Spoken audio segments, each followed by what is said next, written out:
মুকুজ্জে বাড়ির সামনে দাঁড়িয়ে মনটা খারাপ হয়ে গেল।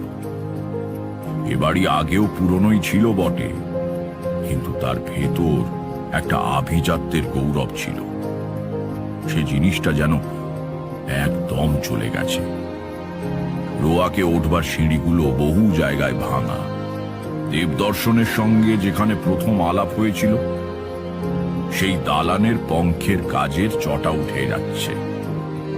সবচেয়ে বড় কথা, দালানের কড়িবর্গার ফাঁক থেকে পায়রার দল উধাও হয়েছে।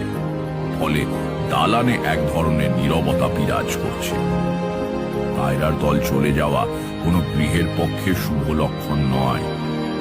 আর একটা কি যেন এ বাড়িতে ঘটেছে, খুব খারাপ কিছু। দালানে উঠবার সিঁড়ির সামনে দাঁড়িয়ে ভাবছি কাকে ডাকা যায়।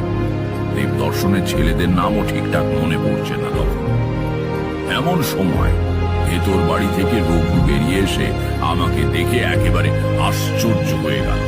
আরে ঠাকুর মশাই, আসুন আসুন আসুন, দিন পর কয়েকগুলো বললো আসুন আসুন।